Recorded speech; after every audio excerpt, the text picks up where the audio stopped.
Extraction of metals बहुत important topic है, बच्चे बहुत कंफ्यूज होते हैं, लेकिन बहुत सिस्टमेटिक और सिंप्लीफाइड वे में हम इसको डिस्कस करने वाले हैं।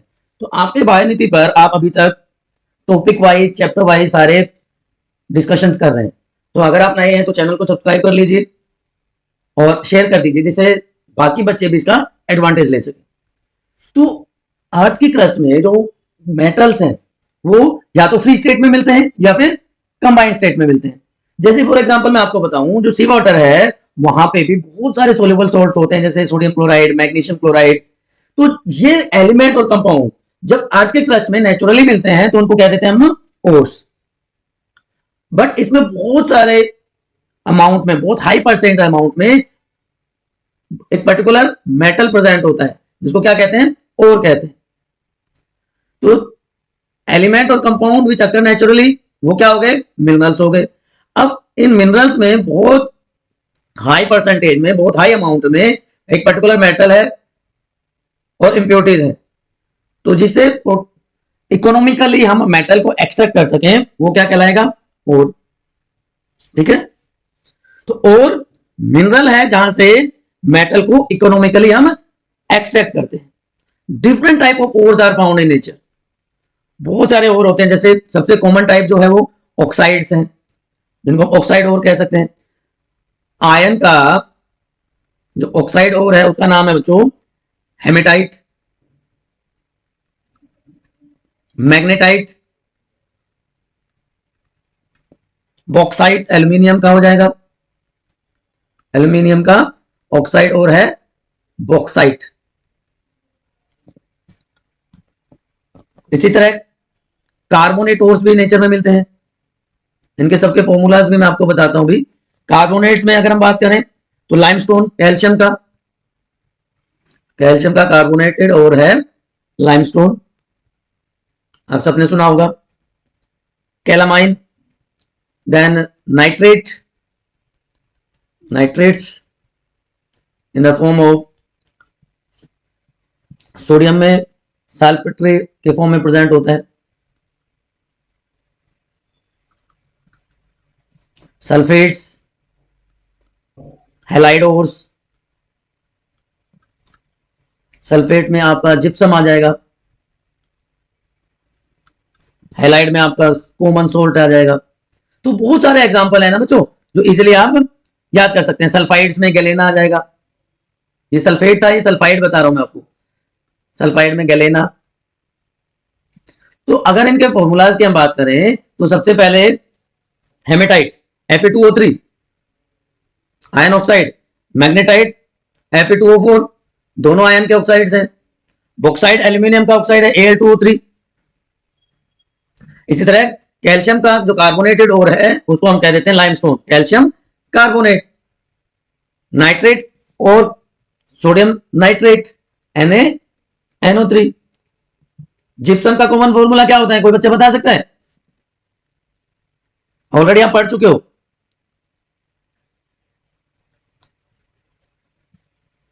देन कॉमन सोल्ट का तो सबको पता है, NaCl है। हॉर्न सिल्वर भी होता है, अगर हॉर्न सिल्वर की बात करें तो AgCl होता है, उसको हॉर्न सिल्वर कहते हैं। And then galena, lead present होती है। So these are different ores of different metals जो अलग अलग फॉर्म में होते हैं, oxide, carbonate, nitrate, sulphate, sulphide, halide etcetera. तो मेटलर्जी वो प्रोसेस है बच्चों जहां पे मेटल को एक्सट्रैक्ट किया जाता है प्योर फॉर्म में। तो मेटलर्जी क्या है, जिसको हम पूरा डिटेल में डिस्कस करने वाले हैं, प्रोसेस ऑफ मेटल एक्सट्रैक्शन। अब मेटल को कहां से एक्सट्रैक्ट कर रहे हैं, from their ores and then refining of metal for use. तो वो सारी प्रोसेस, वो सारे स्टेप क्या कहलाते हैं, मेटलर्जी। अब कुछ वर्ड्स हैं जो बार बार आएंगे, तो एक बार मैं उनका आइडिया आपको दे देता हूं। अब तक आपको पता चल गया मिनरल क्या होता है, व्हाट इज ओर ऑलरेडी मैं आपको बता चुका हूं। मैट्रिक्स या गैंग, मैट्रिक्स भी कह सकते हैं आप इसको, गैंग भी कह सकते हैं। अब जो ओर है मेटल की, it contains certain impurities.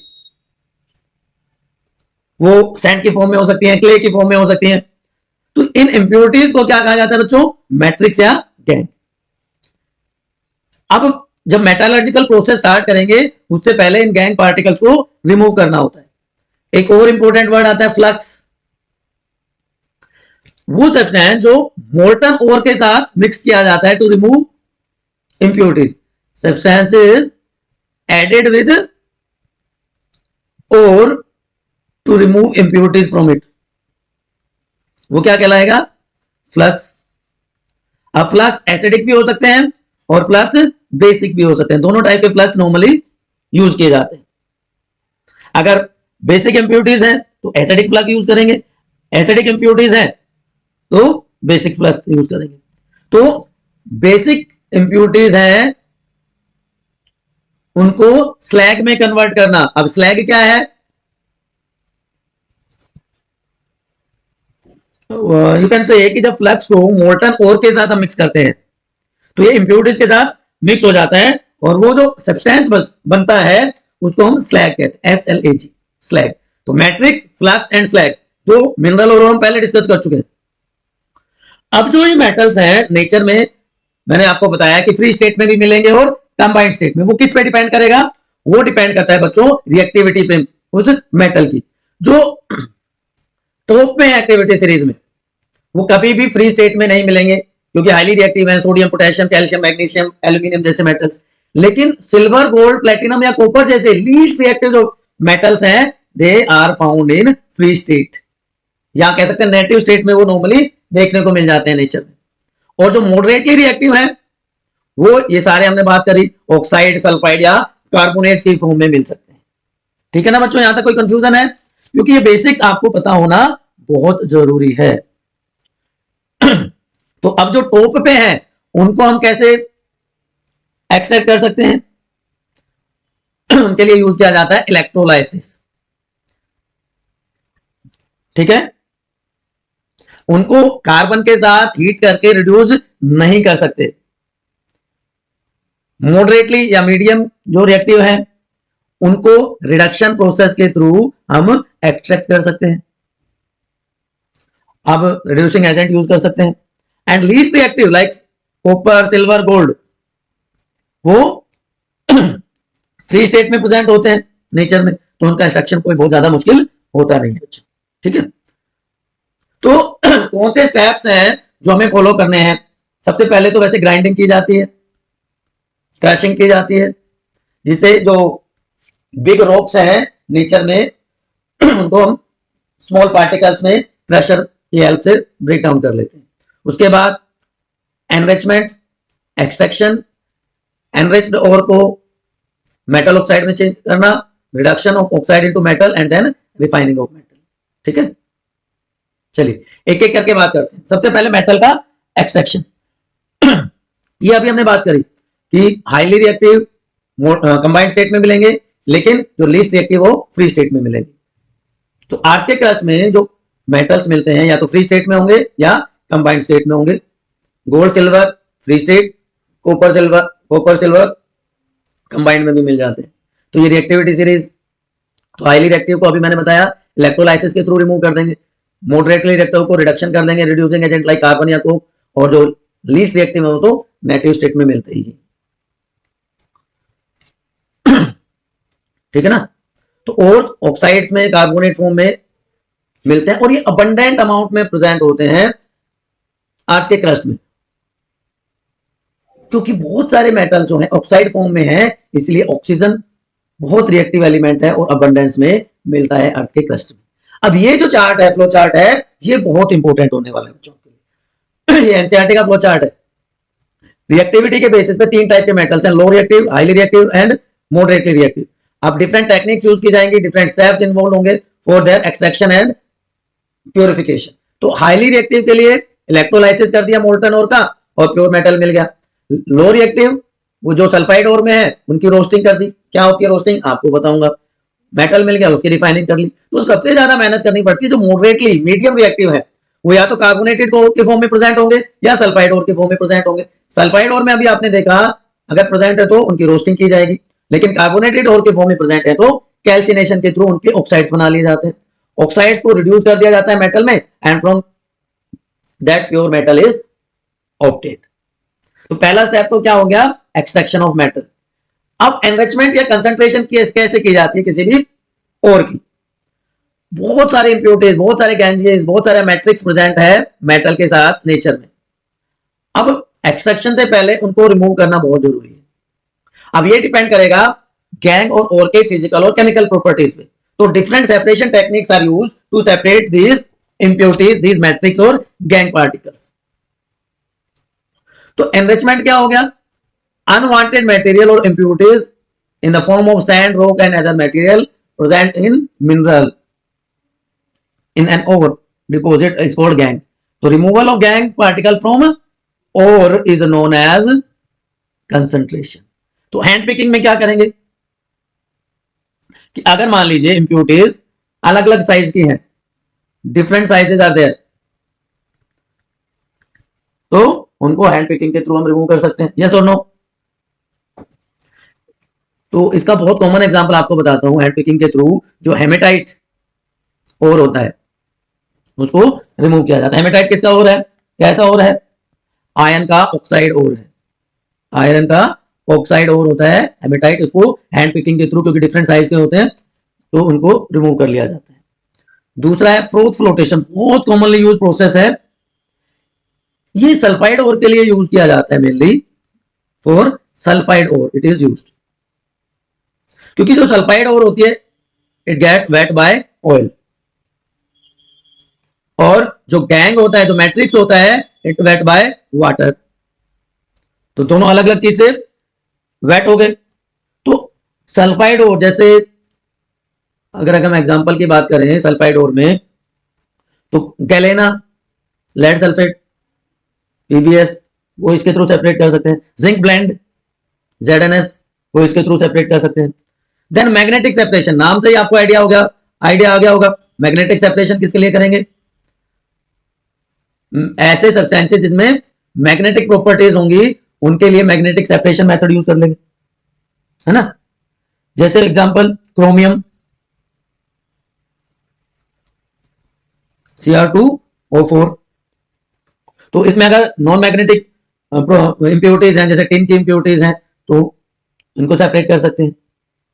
Then leaching, जिसको हम केमिकल सेपरेशन भी कहते हैं, लीचिंग और केमिकल सेपरेशन, ये केमिकल रिएक्टिविटी पे डिपेंड करेगा। जैसे बेयर्स मेथड होता है बेटा, Bayer's method, it is used, it is done to separate aluminium, जो प्योर एल्यूमिना है उसकी सेपरेशन के लिए इसको यूज किया जाता है। Al2O3 ऑक्साइड, एल्यूमिनियम ऑक्साइड हो गया Al2O3, जिसको हम क्या कहते हैं, बॉक्साइट भी कहते हैं। तो ये डिफरेंट मेथड्स हमने यूज कर लिए।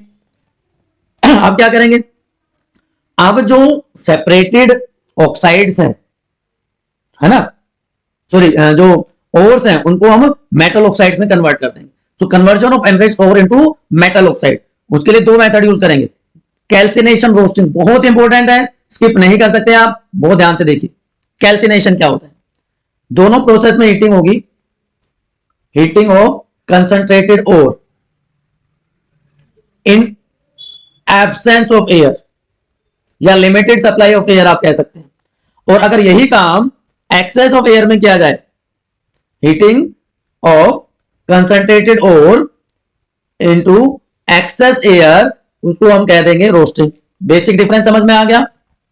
अब क्या करेंगे, कैल्सिनेशन में क्या होगा, सबसे पहले कार्बोनेट ओर को, मैंने पीछे बताया था आपको, देखिए अगर कार्बोनेटेड ओर है तो कैल्सिनेशन करेंगे, सल्फाइड ओर है तो रोस्टिंग होगी। तो जो कार्बोनेटेड ओर है उसको कन्वर्ट करेंगे हम किसमें, मेटल ऑक्साइड में। ठीक है, सबसे पहले कार्बोनेटेड ओर को मेटल ऑक्साइड में। एग्जांपल हम ले लेते हैं जिंक का कार्बोनेट, ZnCO3, कैल्सिनेशन किया हमने, जिंक ऑक्साइड में कन्वर्ट हो गया, कार्बन डाइऑक्साइड इज रिमूव्ड। अब सेकंड स्टेप में क्या करेंगे, now this oxide is hydrated, इसको हम हाइड्रेट कर देंगे, removal of water, hydration of ore, या रिमूवल ऑफ वाटर। एंड उसके बाद अगर कुछ वोलेटाइल इंप्यूरिटीज हैं तो उसको रिमूव कर दिया जाता है, रिमूवल ऑफ वोलेटाइल इंप्यूरिटीज। तो in this way we get metal oxide. Zinc oxide हमें मिल गया। अब बात करते हैं रोस्टिंग की। ये किसके लिए यूज की जाती है? सल्फाइड ओर्स के लिए। तो इसमें सल्फाइड ओर का सबसे पहले करेंगे oxidation, oxidation of sulphide ore. तो जिंक सल्फेट है हमारे पास, उसका ऑक्सीडेशन किया तो जिंक ऑक्साइड मिल गया and sulphur dioxide, sorry sulphur मिल गया मेनली। तो इसको क्या कहते हैं? Zinc blende. ठीक है, ये ओर है, सल्फाइड ओर है। आप सेकंड स्टेप में क्या करेंगे? एक मिनट आप रुकिए, एक स्लाइड में एक्स्ट्रा यूज करता हूं इसके लिए। अब क्या करेंगे? तो जो हमारा जिंक ऑक्साइड बना या मेटल ऑक्साइड बना, उससे मॉइस्चर रिमूव करेंगे सेकंड स्टेप में, रिमूवल ऑफ मॉइस्चर। क्लियर? तो सबसे पहले सल्फाइड से ऑक्साइड बना दिया, फिर उसे मॉइस्चर को रिमूव करवा दिया एंड देन उसके बाद क्या करेंगे? वही तीसरा step, removal of volatile impurities, removal of volatile impurities. So in this way sulphide और कौन सी दूसरी आप भूल जाते हो बेटा, दो तरह की इंप्यूरिटीज थी, कार्बोनेटेड और सल्फाइड। इन ओर्स को हम इनके ऑक्साइड्स में कन्वर्ट कर सकते हैं। ठीक है, यहां तक कोई कंफ्यूजन है? तो कार्बोनेट्स के लिए कैल्सिनेशन, सल्फाइड्स के लिए रोस्टिंग। याद रहेगा आपको? वाटर वेपर्स रिमूव करने के लिए, कार्बन डाइऑक्साइड रिमूव करने के लिए, यहां पे सल्फर ऑक्साइड रिमूव करने के लिए रोस्टिंग में। ये एब्सेंस ऑफ O2, ये प्रेजेंस ऑफ O2 या एक्सेस ऑफ O2। चलिए, तो 3 स्टेप हमने कर लिए। क्या क्या स्टेप कर लिए हमने बात कर ली सबसे पहले ग्राइंडिंग की, फिर हमने एनरिचमेंट कर दिया, हमने एक्सट्रैक्ट कर दिया अलग अलग सेपरेशन टेक्निक्स के थ्रू, और एनरिच्ड ओर को हमने मेटल ऑक्साइड में कन्वर्ट कर दिया। ठीक है, यहां तक कोई कंफ्यूजन, कोई समस्या, कोई इफ कोई बट है तो एक बार बता दो मुझे फटाफट। अब क्या करेंगे अब हम करेंगे reduction, reduction of oxide, metal oxide into metal. ठीक बच्चों, अब रिएक्टिविटी सीरीज का फिर से रोल आ जाएगा। जो मेटल की रिएक्टिविटी है उसके लिए अलग अलग मेथड यूज किए जाते हैं। अब एक मेथड या पहला मेथड जो होता है उसको कहते हैं smelting. It means reduction with carbon. Smelting means reduction with carbon, याद रहेगा आपको? तो जो कैल्सिनेटेड या रोस्टेड ओर है, रोस्टेड और कैल्सिनेटेड ओर, उसको हम मिक्स करेंगे कोक या चारकोल के साथ। याद रहेगा आपको? कोक और चारकोल क्यों यूज किया? Because it acts as reducing agent. ये यहां पे रिड्यूसिंग एजेंट का काम करेगा बच्चों। अब लीजिए, लेड ऑक्साइड प्लस कार्बन को हमने मिक्स करके हीट कर दिया। ठीक है, हीटिंग भी कहां पे? Above melting point, melting point से ज्यादा। तो हमें क्या मिला? Lead plus carbon monoxide. ठीक है, या लेड ऑक्साइड को कार्बन मोनोऑक्साइड के साथ रिएक्ट करवाया तो क्या मिल गया? सेम कंडीशंस में लेड प्लस कार्बन डाइऑक्साइड मिल गया। आयन ऑक्साइड का देख लीजिए, कार्बन के साथ आयन प्लस कार्बन मोनोऑक्साइड। अगर इसको हम बैलेंस करते हैं तो यहां पे 3 कार्बन हो जाएंगे एंड दिस इज बैलेंस्ड। इसको हम वही कार्बन मोनोऑक्साइड के साथ भी रिएक्ट करवा सकते हैं, तो हमें क्या मिल जाएगा? कार्बन डाइऑक्साइड मिल जाएगी। तो ये हो गया smelting, reduction with carbon. Clear? याद रह जाएगा आपको? Reduction with carbon. अब मैंने कहा था ना कि ये रिएक्टिविटी पे डिपेंड करता है, तो एक और मेथड इसमें यूज किया जाता है जिसको थर्माइट प्रोसेस कहते हैं। बहुत इंपॉर्टेंट है ये, फिर से बहुत जगह आपने इसको यूज देखा होगा कि जो रिड्यूस मेटल ऑक्साइड है उसको ज्यादा रिएक्टिव मेटल के पाउडर के साथ रिएक्ट करवाया जाता है। अब थर्माइट प्रोसेस में जो सबसे कॉमनली यूज किए जाने वाले मेटल है वो है एल्यूमिनियम, वो है मैग्नीशियम, वो है टाइटेनियम। इनको यूज किया जाता है as a fuel in this thermite process. सबसे कॉमन इसमें एल्यूमिनियम है because it has high boiling point, boiling point इसका ज्यादा है, तो हाईली एक्सोथर्मिक रिएक्शन होती है, हाईली एक्सोथर्मिक रिएक्शन होती है। तो यहां पे जो रिड्यूस्ड मेटल है वो मोल्टन स्टेट में ऑब्टेन हो जाता है, मोल्टन मेटल में, मोल्टन स्टेट में हमें मिल जाएगा। ठीक है, तो हमने क्या किया, या हम क्या करेंगे इसमें, जो कंसंट्रेटेड ओर है उसका हम लेंगे मिक्सचर, कंसंट्रेटेड ओर का हमने लिया मिक्सचर, ये यहां पे ऑक्साइड है ये ओर का, और उसको मिक्स किया मेटल पाउडर के साथ। अब यहां पे मेटल पाउडर थर्माइट की तरह काम कर रहा है, इसको एक स्टील के चैम्बर में, स्टील के क्रूसिबल में लिया जाता है और स्टैंड पे रख देते हैं। अब इसके लिए स्पेशल कंडीशन जो होगी उसमें मैग्नीशियम पाउडर या उसके साथ साथ बेरियम पेरोक्साइड यूज किया जाता है इग्निशन मिक्सचर, क्योंकि टेम्परेचर बहुत ज्यादा होने वाला है, तो इग्निशन मिक्सचर के लिए मैग्नीशियम पाउडर या बेरियम पेरोक्साइड यूज किया जाता है। ठीक है, तो बहुत ज्यादा अमाउंट में हीट रिलीज होगी, हाईली एक्सोथर्मिक रिएक्शन होगी बच्चों, मैं बार बार आपको बता रहा हूं। अगर ओवरऑल रिएक्शन देखें तो क्रोमियम ऑक्साइड आपने लिया और उसको अपने एल्यूमिनियम के साथ रिएक्ट करवाना है, तो हमें क्या मिलेगा, क्रोमियम प्लस एल्यूमिना। ठीक है, तो इस प्रोसेस को कहते हैं गोल्डस्मिथ प्रोसेस, गोल्डस्मिथ प्रोसेस इसको कहा जाता है, क्योंकि एल्यूमिनियम सबसे ज्यादा थर्माइट प्रोसेस में यूज किया जाता है, इसलिए गोल्डस्मिथ एल्यूमिनोथर्मिक रिडक्शन, एल्यूमिनोथर्मिक रिडक्शन इसको कहेंगे, याद रह जाएगा। इसके अलावा भी कुछ मेटल्स यूज किए जाते हैं, जैसे आप यूज कर सकते हो आयरन ऑक्साइड,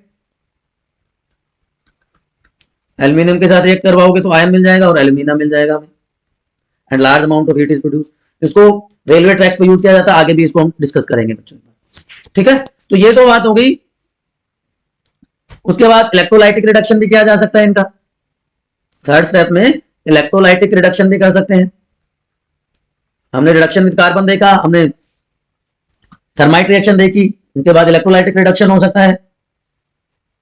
तो बहुत सारे मेथड्स यूज किए जा सकते हैं।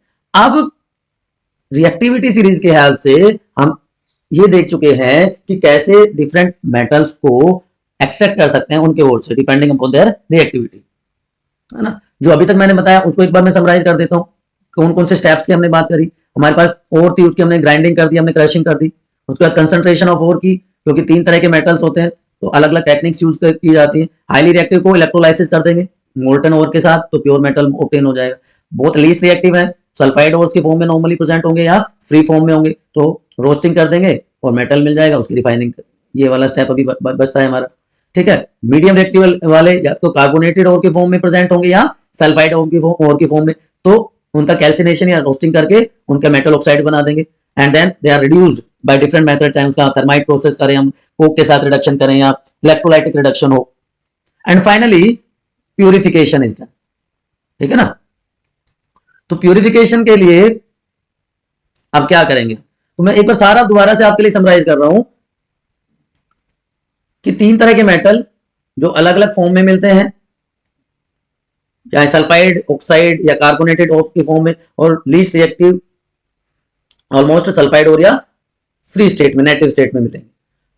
ठीक है, क्योंकि बहुत सारे मेटल के ऑक्साइड्स होते हैं इसलिए ऑक्सीजन बहुत रिएक्टिव है और अबंडेंस में मिलती है, ऑलरेडी मैं बता चुका हूं। स्टेप्स में हमने क्या देखा, जो कि सल्फाइड और के फॉर्म में प्रेजेंट है उसकी रोस्टिंग कर देंगे, लो रिएक्टिविटी सीरीज की बात कर रहे हैं हम, तो वो ऑक्साइड मेटल ऑक्साइड में कन्वर्ट हो गया और उसके बाद उसको सेपरेट कर लिया जाता है। रोस्टेड ओर को हमने हीट किया, इसको हमने क्या कह दिया, रिडक्शन, जिससे क्या बन गया जो मेटल ऑक्साइड था वो रिड्यूस हो गया मेटल में बाय रिडक्शन प्रोसेस। मरकरी का रिडक्शन एक्सट्रैक्शन, सॉरी, मरकरी का जो ऑक्साइड है उसको, सल्फाइड है, उसको सिनेबार कहते हैं। उसको हमने हीट किया ऑक्सीजन की प्रेजेंस में, तो ये मरकरी ऑक्साइड में कन्वर्ट हो गया और फिर से उसको हीट किया गया तो इसका रिडक्शन हो गया और मरकरी मेटल इज ऑब्टेन्ड। ये तो लो रिएक्टिविटी सीरीज वालों की बात होगी। किसी ने बात वो हीट करने से मरकरी ऑक्साइड बना और उसका रिडक्शन करके हमने प्योर मरकरी ऑब्टेन कर लिया। सिमिलरली कॉपर ओर के लिए किया जा सकता है, ऑक्साइड बना है हीटिंग के थ्रू और रिडक्शन करके कॉपर ऑब्टेन हो गया। देन मिडल वालों के इसके साथ सबसे ज्यादा काम करना पड़ता है कि रोस्टिंग, अगर सल्फाइड हो रहा है तो रोस्टिंग कर देंगे और कार्बोनेटेड हो रहा है तो कैल्सिनेशन कर देंगे। एब्सेंट और लिमिटेड सप्लाई ऑफ ऑक्सीजन होगी तो कैल्सिनेशन, एक्सेस या लार्ज अमाउंट में ऑक्सीजन होगी तो उसको रोस्टिंग कहते हैं। ऑलरेडी मैं आपको बता चुका हूं roasting of zinc blende, zinc sulphide, zinc carbonate, तो कैल्सिनेशन रोस्टिंग आपको क्लियर हो गया होगा। अब आ जाते हैं स्टेप्स पे। रिडक्शन किया ऑक्साइड का तो प्योर मेटल जिंक हमें मिल जाता है। तो रिडक्शन ऑक्साइड जो है मेटल के, उनको रोस्टिंग या कैल्सिनेशन के थ्रू रिड्यूस करके और उनसे रिड्यूसिंग एजेंट्स को कार्बन या थर्माइट प्रोसेस के थ्रू प्योर मेटल को हम ऑब्टेन कर सकते हैं। ठीक है ना, ये वही एग्जांपल है जो मैं ऑलरेडी आपको बता चुका हूं। मैंगनीज का है, एल्यूमिना मिलेगा और मैंगनीज, मैग्नीशियम नहीं है मैंगनीज है। थर्माइट रिएक्शन मैं कह रहा था आपको, दोबारा से थोड़ा सा डिटेल में बताऊंगा कि जब फेरिक ऑक्साइड Fe2O3 को एल्यूमिनियम के साथ हीट किया जाता है तो हमें आयन ऑब्टेन होता है और साथ में एल्यूमिना मिलता है। ये टेक्निक यूज की जाती है जॉइनिंग ऑफ रेलवे ट्रैक और जो मशीन के पार्ट्स में क्रैक आ जाते हैं उसके लिए। ये देखिए ये होता है पूरा प्रोसेस, ये आपका एनसीईआरटी का डायग्राम है। तो डिस्प्लेसमेंट रिएक्शन हाईली एक्सोथर्मिक होते हैं तो मेटल्स मोल्टन स्टेट में मिलेंगे। तो आयन ऑक्साइड जब एल्यूमिनियम के साथ रिएक्ट करता है तो मोल्टन स्टेट में मिलता है, जिससे जो गैप्स हैं उनको फिल कर दिया जाता है, जिसको थर्मिट रिएक्शन या थर्माइट रिएक्शन कहा जाता है। क्लियर है? ठीक है। अब ये टॉप ऑफ रिएक्टिविटी सीरीज वालों का रिडक्शन कर दिया, इलेक्ट्रोलाइटिक रिडक्शन, क्योंकि सिर्फ उनको हीटिंग के साथ रिडक्शन करके हम ऑब्टेन नहीं कर सकते, क्योंकि कार्बन जो हाईली रिएक्टिव है, सोडियम, मैग्नीशियम, कैल्शियम, एल्यूमिनियम, उनको रिड्यूस नहीं कर सकती क्योंकि उनकी एफिनिटी ऑक्सीजन के साथ ज्यादा है एज कंपेयर टू कार्बन। तो उनका कर दिया जाता है इलेक्ट्रोलाइसिस मोल्टन स्टेट में। तो मटेरियल जो होगा, जो मेटल जो होगा वो कैथोड पे इकट्ठा हो जाएगा और जो क्लोरीन है वो पॉजिटिवली चार्ज एनोड पे आ जाएगी। तो ओवरऑल रिएक्शन मैं ऑलरेडी पहले भी बता चुका हूं डिटेल में, तो इसलिए मैं बहुत ज्यादा डिस्कस इसको नहीं कर रहा हूं, है ना। वही कैथोड पे क्या रिएक्शन होगी, एनोड पे क्या रिएक्शन होगी, NaCl सॉल्यूशन लेंगे तो टॉप जो है रिएक्टिविटी सीरीज में सोडियम जैसे मेटल, उनको हम इजीली एक्सट्रैक्ट कर सकते हैं इसके थ्रू, इलेक्ट्रोलाइटिक रिफाइनिंग के थ्रू। तो ये क्या मेथड है? ये वो मेथड है जिसके थ्रू, सॉरी, ये वो मेथड है जिनके थ्रू हम प्योर मेटल को ऑब्टेन कर सकते हैं। तो जो लास्ट स्टेप है हमारा refining of metal, refining of metal. तो जो रिड्यूस्ड मेटल था हमारा वो अभी भी इंप्योर होता है। क्यों इंप्योर है आप कहोगे, सर इतना ज्यादा तो हमने कुछ प्रोसेसिंग कर दिया। उसमें बच्चों, उसमें हो सकते हैं इंप्योर क्यों होगा वो, due to presence of uncharged ore, जिसको हम क्या कहते हैं, नॉट रिड्यूस्ड और उसमें प्रेजेंट हो सकती है। उसमें नॉन मेटल्स हो सकते हैं due to presence of non metals like carbon, phosphorus, silicon, वो प्रेजेंट हो सकते हैं उसमें। उसमें बच्चों स्लग, फ्लक्स, रेजिड्यू फॉर्म में हो सकता है। तो इसलिए अभी भी उसकी प्यूरिफिकेशन, रिफाइनिंग करना जरूरी है। इसके लिए अलग अलग मेथड यूज किए जाएंगे। जैसे इसमें क्या करेंगे, इलेक्ट्रोलाइटिक रिफाइनिंग होगी। जो इंप्योर मेटल है, जैसे यहां पे हमने कॉपर लिया है तो उसको एनोड बना देंगे जो कि पॉजिटिवली चार्ज होगा। जो प्योर मेटल है उसकी थिन स्ट्रिप लेंगे, उसको कैथोड बना देंगे जो नेगेटिवली चार्ज होगा। और एक मोल्टन मेटल सोल्ट का सॉल्यूशन लेंगे जो इलेक्ट्रोलाइट का काम करेगा। ठीक है बच्चों, जैसे यहां पे हमने देखा सोडियम क्लोराइड का सॉल्यूशन लिया, कैथोड पे क्या हो गया हमारा, प्योर मेटल, ठीक है, सोडियम। एनोड पे क्या हो गया हमारा, जो कि क्या है, एनोड, इम्प्योर मेटल, और उसको हम जब इलेक्ट्रिसिटी पास करेंगे उसके थ्रू तो जो अपोजिट चार्जेस की तरफ अट्रैक्ट होंगे और इम्प्योरिटीज बॉटम में कलेक्ट हो जाएंगी। ठीक है, इसको एनोड मड भी कहा जाता है। तो in this way electrolytic refining is done. तो कॉपर के लिए इलेक्ट्रोलाइटिक रिफाइनिंग कर सकते हैं। अब बात करेंगे बच्चों इसके बाद कोरोजन की, अलॉयज की। लेकिन अभी तक कोई कंफ्यूजन है तो एक बार फटाफट मुझे पूछ लीजिए कमेंट सेक्शन में, अदरवाइज हम आगे बढ़ते हैं। मेटल में लास्ट टॉपिक कोरोजन की बात करेंगे, जिसमें हम साथ में रस्टिंग और अलॉय फॉर्मेशन को भी डिस्कस करने वाले हैं। एक लेमन की टर्म में अगर मैं पूछूं आपसे तो व्हाट इज कोरोजन, और बहुत सारे लोग, इवन आप में से भी 90% बच्चे कंफ्यूज होंगे या उनको पता नहीं होगा what is the difference between corrosion and rusting, right. तो एक लेमन टर्म्स में क्या बात होगी कि व्हाट इज कोरोजन। तो कोई भी प्योर मेटल है हमारा, उस प्योर मेटल का जब कॉन्टैक्ट होता है इसके साथ, एटमॉस्फेयर के एयर, मॉइस्चर या किसी केमिकल के साथ जब वो इंटरेक्शन में आ जाता है, कॉन्टैक्ट में आ जाता है, तो उससे उसकी ग्रेजुअल डिस्ट्रक्शन स्टार्ट हो जाती है, and that process is known as corrosion. तो केमिकली आप इसको कैसे लिखेंगे कि transformation of pure metal into undesirable substances when it reacts with water और एयर, मतलब मॉइस्चर या एयर के साथ, which causes damage and disintegration of metal from portion of metal exposed।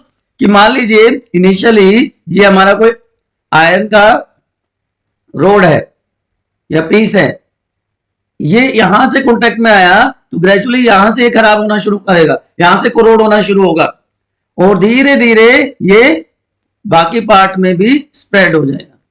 So initially the part exposed and then it spread to bulk of the metal, है ना। आपने अपने आसपास देखा होगा कि बहुत सारे सिल्वर आर्टिकल्स होते हैं। आपने अपनी मदर को, अपनी सिस्टर को, अपनी दादी को देखा होगा, वो कुछ सिल्वर ऑर्नामेंट्स पहनते हैं, बट कुछ टाइम के बाद वो ब्लैकिश हो जाते हैं क्योंकि वो डायरेक्ट कॉन्टेक्ट में रहते हैं एयर के। क्योंकि वहां पे जो सिल्वर है वो रिएक्ट करेगा किसके साथ, हाइड्रोजन सल्फाइड के साथ, और उससे क्या बन जाएगा, सिल्वर सल्फाइड की फॉर्मेशन हो जाती है। सिल्वर सल्फाइड की कोटिंग वहां पे बन जाती है ना बच्चों। इसी तरह कॉपर रिएक्ट करता है कार्बन डाइऑक्साइड के साथ और ग्रीन कलर की कोटिंग बन जाती है, बेसिक कॉपर कार्बोनेट की फॉर्मेशन हो जाती है। तो ये भी क्या होगा, it also reacts, copper also reacts with moisture, oxygen, carbon dioxide present in air और कॉपर कार्बोनेट की फॉर्मेशन कर देता है। आयरन जब एयर के कॉन्टैक्ट में आता है, मॉइस्चर के कॉन्टैक्ट में आता है, तो वहां पे एक ब्राउन सब्सटेंस की फॉर्मेशन हो जाती है। तो corrosion of iron is known as rusting. तो जो मैंने स्टार्टिंग में आपसे पूछा था what is the basic difference corrosion और रस्टिंग का, तो आपको पता चल गया होगा। तो क्या कंडीशंस होती हैं, एक बहुत अच्छा सा एक्सपेरिमेंट दिया हुआ है आपके एनसीईआरटी बुक में कि कैसे रस्ट स्टार्ट होती है। यहां पे आप देख पा रहे हैं 3 टेस्ट ट्यूब्स हैं जिनमें हमने आयरन नेल्स डाल दिए हैं, लोहे की कीलें डाल दी हैं। अब फर्स्ट टेस्ट ट्यूब में हमने क्या ऐड कर दिया, वाटर, और उसको टाइटली कोक लगा के बंद कर दिया। टेस्ट ट्यूब बी में हमने डिस्टिल वाटर डाला बॉइल्ड, जिससे कि वहां से एयर रिमूव हो जाए। ऑयल भी इसमें हमने ऐड कर दिया नियरली 1 ml, और इसको भी हमने बंद कर दिया। अब ये क्या हुआ, ऑयल वाटर पे फ्लोट करेगा और एयर वाटर में डिसोल्व नहीं होगी। और तीसरे में हमने calcium chloride, anhydrous calcium chloride add कर दिया, जो कि ड्राइंग एजेंट का काम करेगा और मॉइस्चर को एब्जॉर्ब कर लेगा टेस्ट ट्यूब सी से। थोड़े दिन के बाद क्या होगा, कौन से टेस्ट ट्यूब में आपको रस्ट देखने को मिलेगा, बताओ। टेस्ट ट्यूब ए में ऑब्वियस सी बात है, क्योंकि यहां पे एयर का भी एक्सपोजर था और वाटर का भी एक्सपोजर था। टेस्ट ट्यूब बी में क्यों नहीं हुआ, क्योंकि टेस्ट ट्यूब बी जो थी बच्चों वो सिर्फ वाटर से एक्सपोज थी तो इसलिए रस्टिंग नहीं हुई। टेस्ट ट्यूब सी में सिर्फ ड्राई एयर थी इसलिए रस्टिंग नहीं हुई। तो इसलिए ये प्रूव हो गया कि एयर और मॉइस्चर दोनों की जरूरत होती है फॉर रस्टिंग ऑफ आयरन। और देखिए कलर चेंज हो गया पूरा आयरन नेल का टेस्ट ट्यूब ए में जो थी। Clear to everyone? तो सिंपल सा एक्सपेरिमेंट आपको प्रूव करता है, राइट, कि what are the conditions for rusting of iron. इसके ऊपर भी कॉम्पिटेंसी बेस्ड क्वेश्चन पूछे जाते हैं आजकल, तो आप जो एनसीईआरटी एक्टिविटीज हैं उनको स्किप नहीं कर सकते बेटा। और अलग से मैं सारी की सारी एक्टिविटी आपको करवाने वाला हूं। और जो एक्सपेरिमेंट मैंने बताया था कि सिल्वर जो है हाइड्रोजन सल्फाइड के साथ एक्ट करता है, कॉपर जो है एटमॉस्फेयर की एयर, वाटर और कार्बन डाइऑक्साइड के साथ रिएक्ट करता है और उनके ऊपर कोटिंग बन जाती है। तो दो सिल्वर कॉइन आपको दिख रहे हैं लेफ्ट साइड में, this and this, freshly made है, जो ब्राइट है, शाइनी है। लेकिन ये राइट साइड वाले जो आए हैं सिल्वर कॉइन्स, जो थोड़े से पुराने हैं, वो कोरोड हो गए हैं by action of air and, इसलिए वो कैसे हो गया, ब्लैक हो गए। ठीक है। इसी तरह कॉपर की जो डोम है बिल्डिंग के ऊपर वो ग्रीन कलर की हो गई है, क्योंकि कार्बन डाइऑक्साइड और मॉइस्चर इसके ऊपर एक्ट करते हैं, जिससे बेसिक कार्बोनेट सल्फेट की कोटिंग बन जाती है। यहां सिल्वर सल्फाइड और यहां पे कॉपर सल्फेट की कोटिंग बन जाती है। याद रहेगा आपको, बहुत इंपॉर्टेंट है ये जो कलर चेंजेस है। ठीक है बच्चों, चलिए। तो जो सबसे कॉमन मेथड जो हमने अभी तक देखे, जिसकी वजह से आयरन कोरोड करता है, कि ऑक्सीजन और वाटर के साथ वो रिएक्ट कर जाता है, जिससे रेड आयरन ऑक्साइड, जिसको हम कॉमनली रस्ट कहते हैं, उसकी फॉर्मेशन होगी। This is the overall reaction. Fe2O3 iron oxide की फॉर्मेशन होगी। सिमिलरली जब कॉपर वेसल को हम, कोई भी कॉपर का वेसल हो, उसको हम बहुत लंबे टाइम तक बाहर छोड़ देंगे तो उस पर ग्रीन कलर की कोटिंग बन जाती है, क्योंकि कॉपर कार्बोनेट की वहां पे कोटिंग होगी और क्या कॉपर हाइड्रोक्साइड के साथ में फॉर्मेशन होती है। तो ये जो मिक्सचर है वो ग्रीन कलर प्रोवाइड कर देता है। तो simple copper atmospheric air, carbon dioxide और वाटर के साथ रिएक्ट करके कॉपर हाइड्रोक्साइड और कॉपर कार्बोनेट की फॉर्मेशन कर देता है, तो ग्रीन कोटिंग बन जाती है। सिल्वर की जब कोटिंग होती है तो उसको टार्निशिंग कहा जाता है बच्चों। ठीक है। तो ये दोनों रिएक्शन मैं बार बार आपको बता रहा हूं कि सिल्वर जो है हाइड्रोजन सल्फाइड के साथ रिएक्ट करेगा ऑक्सीजन की प्रेजेंस में टू फॉर्म सिल्वर सल्फाइड। ठीक है। तो इसकी वजह से भी इसका कलर चेंज हो जाता है। अब क्या मेथड है जिसकी हेल्प से हम कोरोजन को रोक सकते हैं? तो सबसे पहला मेथड, हम पेंटिंग कर सकते हैं।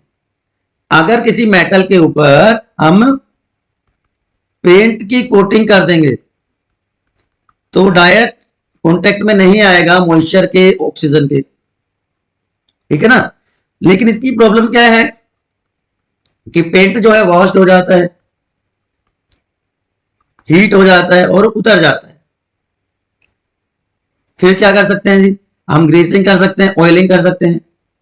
जो स्पेशली आपने देखा होगा जो मशीन के पार्ट्स होते हैं, जो कि या तो किसके बने हो, आयरन के बने हो, स्टील के बने हो, उनकी ग्रीसिंग की जाती है, ऑयलिंग की जाती है, जिससे वो बच सके कोरोजन से। बट ये बहुत ज्यादा इफेक्टिव मेथड्स नहीं है, या हम कह सकते हैं कि परमानेंट सॉल्यूशंस नहीं है। तो उसके लिए क्या करेंगे हम, गैल्वेनाइजेशन।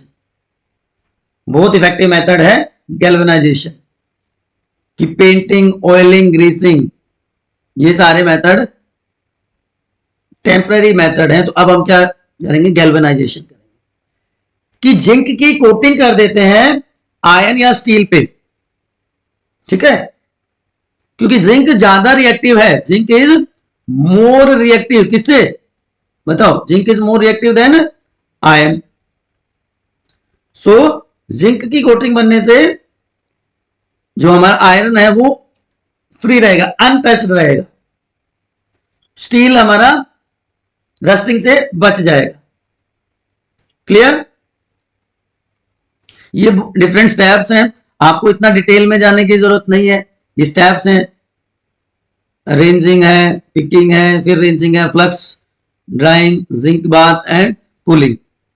आपको सिंपल सा ये याद रखना है कि जिंक ज्यादा रिएक्टिव है आयरन से, तो जब वो एटमॉस्फेरिक मॉइस्चर या ऑक्सीजन के कॉन्टेक्ट में आता है तो उसकी वजह से जिंक की कोटिंग बन जाती है और हमारा जो आयरन मेटल है वो प्रोटेक्टेड हो जाता है। ठीक है?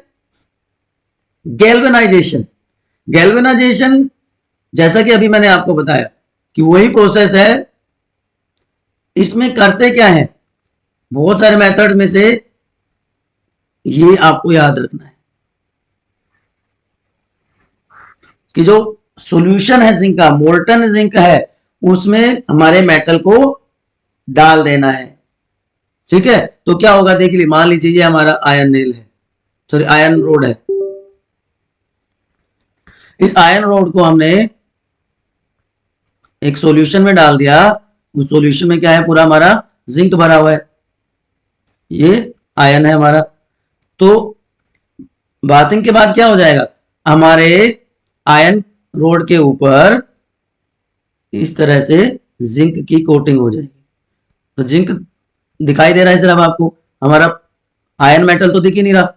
ये ब्लू कलर आपको आयन है और ये जिंक हो गया, तो जिंक की कोटिंग बन गई तो आयन प्रोटेक्टेड है ना। तो जो गैल्वेनाइज आर्टिकल है वो प्रोटेक्ट हो जाता है। लेकिन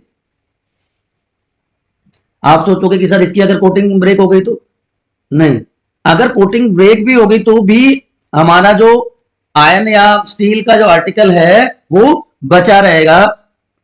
क्यों? क्योंकि जिंक जो है ना ऑक्सीडाइज हो जाएगा fastly easily as compare to iron. तो जब वो लेयर टूटेगी तो जिंक कंटिन्यू कोरोड करता रहेगा, लेकिन आयन तक वो एटमॉस्फेरिक कॉन्टेक्ट नहीं आएगा ऑक्सीजन या मॉइस्चर का, तो वो ना तो कोरोड होगा ना रस्ट होगा। क्लियर? अब एक और मेथड होता है allowing. Alloy is a homogeneous mixture. किसका होमोजेनस मिक्सचर है? होमोजेनस मिक्सचर है दो या दो से ज्यादा मेटल्स का। ठीक है बच्चों?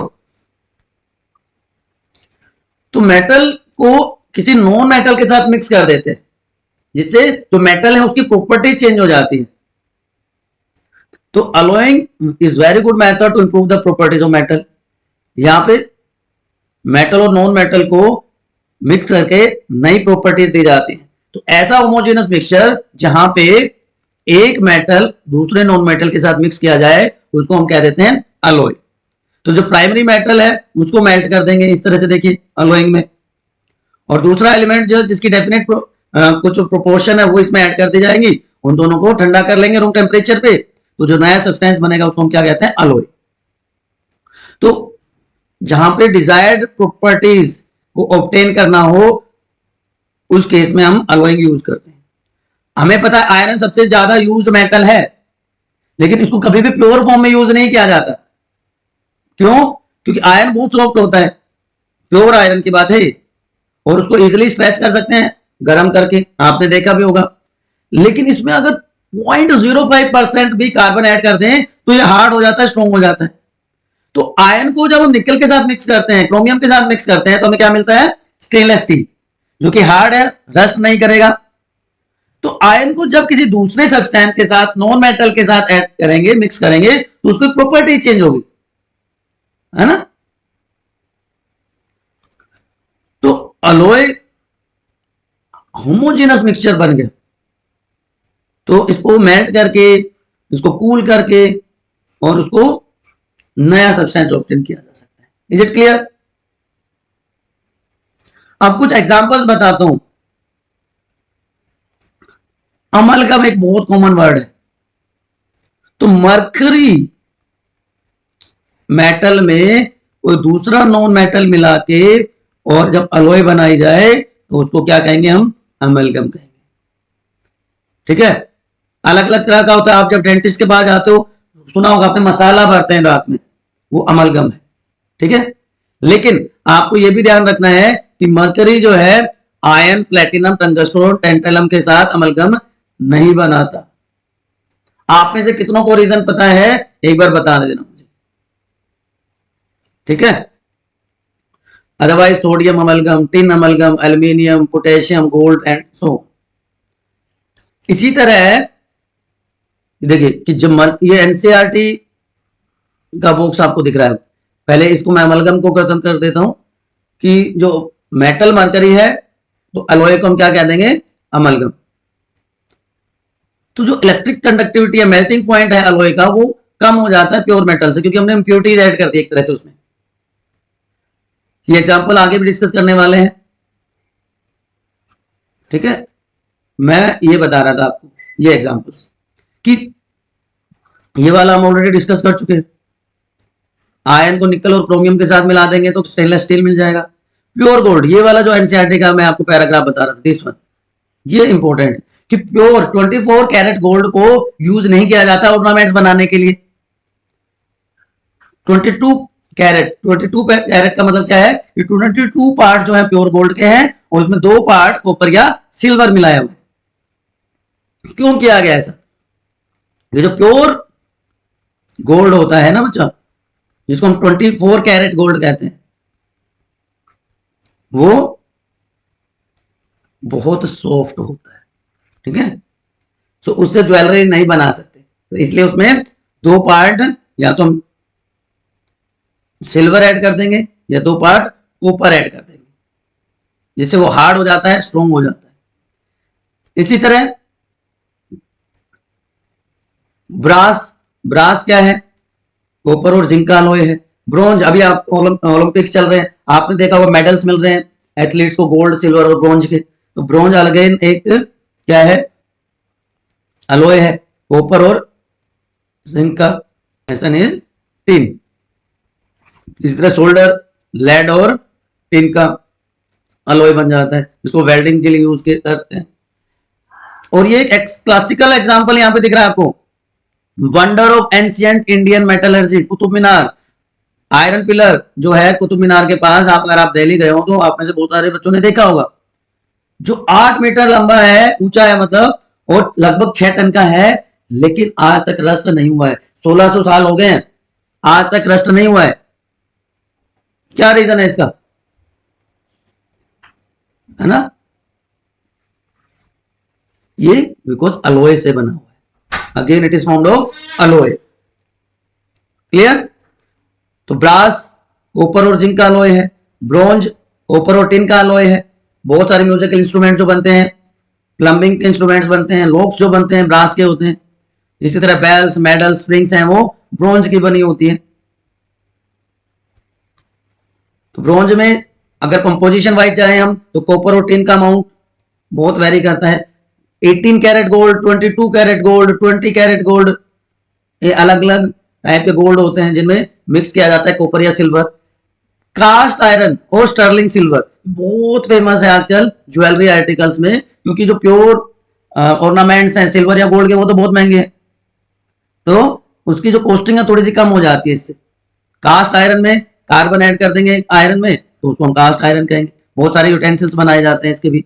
तो ये एक टेबल है जिसको आप समराइज कर सकते हैं। स्टील, स्टेनलेस स्टील, दोनों में फर्क है। देखिए यहाँ पे कार्बन और ऐड कर देंगे तो स्टेनलेस स्टील, क्रोमियम, और अगर सिर्फ आयरन और कार्बन है तो स्टील होगा। ब्रास कॉपर और जिंक, कॉपर और टिन ब्रॉन्ज, लेड और टिन सोल्डर, कुछ भी कह सकते हैं। ये इनके यूजेस है। ठीक है, तो with this we come to end of this chapter. तो लास्ट में हमने कोरोजन और रस्टिंग अलॉयज को डिस्कस किया। अभी भी आपको कोई कंफ्यूजन है, कोई इफ बट है, तो प्लीज एक बार यहां पे कमेंट सेक्शन में पूछ लीजिए। नए हैं तो चैनल को सब्सक्राइब करके लाइक कर दीजिए और नीडी वन के साथ शेयर कर दीजिए, so that everyone can get benefit from it.